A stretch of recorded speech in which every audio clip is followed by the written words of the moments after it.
Malayali nursing വിദ്യാർത്ഥി ആദിത്യന്റെ മരണത്തിൽ കുടുംബം അരുവിക്കരയിൽ പരാതി നൽകി.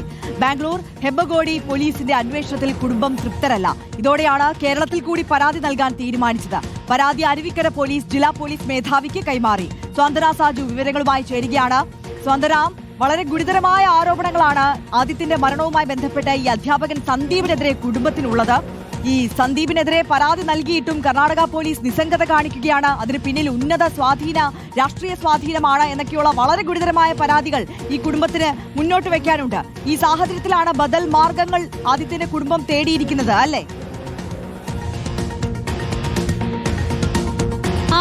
അത് തന്നെയാണ്. ഈ ആദിത്യന്റെ മരണവുമായി ബന്ധപ്പെട്ടിട്ട് വലിയ ആരോപണങ്ങൾ തന്നെയാണ് കുടുംബം ആദ്യഘട്ടം മുതൽ ഉയർത്തിയിരുന്നത്. അതുമായി ബന്ധപ്പെട്ട് ബാംഗ്ലൂരിലെ ഹെബ്ബഗഡ പോലീസ് സ്റ്റേഷനിൽ കുടുംബം ഒരു പരാതി നൽകുകയും ചെയ്തിരുന്നു. ആദിത്യന്റെ മൃതശരീരം അവിടെ നിന്ന് ഏറ്റുവാങ്ങാൻ പോയ സമയത്ത് ആദിത്യന്റെ അച്ഛനും അവരുടെ ബന്ധുക്കളും ചേർന്ന് തന്നെയാണ് ഈ പരാതി അന്ന് അവിടെ നൽകിയത്. പക്ഷേ അന്ന് ഉണ്ടായ അനുഭവം പോലും അവർ ഒരു ഘട്ടത്തിൽ വിവരിക്കുകയുണ്ടായി. അവിടെ പോലീസിനെ കാണാൻ വേണ്ടി ചെന്നിട്ട് മണിക്കൂറുകളോളം അവിടെ കാത്തു നിന്നിട്ടാണ് പോലീസിനെ ഒന്ന് കാണുവാൻ പോലും സാധിച്ചത്. അതുമാത്രവുമല്ല, മാനേജ്മെന്റിന് പറയാനുള്ളത് എന്താണ് എന്ന് കേട്ടിട്ട് മാത്രമാണ് തങ്ങളുടെ വശം ഒന്ന് കേൾക്കാൻ പോലും അവർ തയ്യാറായത്. അതും തങ്ങളുടെ നിർബന്ധപ്രകാരം മാത്രമാണ് കേട്ടത്. അതുകൊണ്ട് അവിടുത്തെ പോലീസിൽ നിന്നും ഏതെങ്കിലും തരത്തിലുള്ള നീതി തങ്ങൾക്ക് ലഭിക്കുമെന്ന് കരുതുന്നില്ല എന്ന് കുടുംബം ആദ്യഘട്ടം മുതൽ വ്യക്തമാക്കിയിട്ടുണ്ടായിരുന്നു. അതിന്റെ ഒരു പശ്ചാത്തലത്തിൽ കേരളത്തിൽ കൂടി ഈ ആദിത്യന്റെ മരണവുമായി ബന്ധപ്പെട്ട് ഒരു പരാതി നൽകുവാനും കുടുംബം തീരുമാനിച്ചിരുന്നു. അങ്ങനെയാണ് ഇന്നിപ്പോൾ അരുവിക്കര പോലീസിൽ ഇതുമായി ബന്ധപ്പെട്ട പരാതി നൽകിയിരിക്കുന്നത്. അവരുടെ വീട് ഈ അരുവിക്കര ഭാഗത്താണ്. അതുകൊണ്ടാണ് നിലവിൽ ഇപ്പോൾ അരുവിക്കര പോലീസിൽ ഇതുമായി ബന്ധപ്പെട്ട പരാതി നൽകിയിരിക്കുന്നത്. ഈ കോളേജിലെ മറ്റ് വിദ്യാർത്ഥികൾക്ക്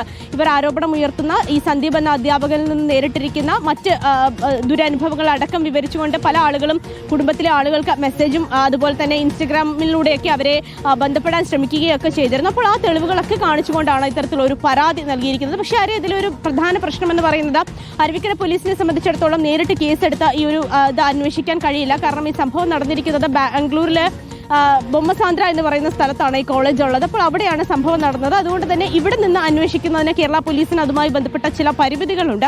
അതുകൊണ്ട് നിലവിൽ ഇപ്പോൾ അരുവിക്കര SHO ഈ പരാതി ജില്ലാ പോലീസ് മേധാവിക്ക് കൈമാറിയിട്ടുണ്ട്. അപ്പോൾ ഇനിയിപ്പോൾ എന്താണ് തുടർ നീക്കങ്ങൾ എങ്ങനെയായിരിക്കുമെന്ന് ജില്ലാ പോലീസ് മേധാവിയുടെ കൂടി ഒരു നിർദ്ദേശപ്രകാരമായിരിക്കും മുന്നോട്ടേക്ക് പോകുക എന്ന് തന്നെയാണ് നമുക്ക് അറിയാൻ വേണ്ടി സാധിച്ചിരിക്കുന്നത്. പക്ഷേ കുടുംബത്തെ സംബന്ധിച്ചിടത്തോളം അവർ ഇത്തരത്തിൽ നിയമ നടപടികളുമായി മുന്നോട്ടേക്ക് പോകാൻ തന്നെയാണ് തീരുമാനിച്ചിരിക്കുന്നത്. കാരണം മകന്റെ മരണത്തിൽ ദുരൂഹതയുണ്ട്. ഒരു കാരണവശാലും മകൻ ഇത്തരത്തിൽ പെട്ടെന്ന് ആത്മഹത്യ ചെയ്യാനുള്ള ഒരു സാധ്യതയുമില്ല. അതുകൊണ്ട് എങ്ങനെയാണ് മരണം സംഭവിച്ചത്, ഇതിന് പിന്നിൽ ആരൊക്കെയാണ് ഉള്ളത് എന്ന കാര്യങ്ങൾ വ്യക്തമായി തന്നെ കുടുംബത്തിന് അറിയണം എന്നുള്ള നിലപാടിൽ തന്നെയാണ് കുടുംബം ഇപ്പോഴും തുടരുന്നത്. അതുമാത്രവുമല്ല, ഈ ആരോപണ വിധേയനായിട്ടുള്ള അധ്യാപകൻ സന്ദീപ് പാണ്ഡ്യ എന്ന അവിടുത്തെ അധ്യാപകനും അതുപോലെ തന്നെ ഹോസ്റ്റൽ വാർഡനുമായിട്ടുള്ള വ്യക്തിയെ കൃത്യമായ നിയമ നടപടികൾ നിയമത്തിന് മുന്നിൽ കൊണ്ടുവരണം. അതുപോലെ തന്നെ കോളേജിൽ നിന്ന് പുറത്താക്കണമെന്നതടക്കമുള്ള കുടുംബത്തിന്റെ ആവശ്യവുമായി തന്നെയാണ് കുടുംബം എന്തായാലും നിലവിൽ മുന്നോട്ടേക്ക് പോവുകയും ചെയ്യുന്നത്. ആര്യ.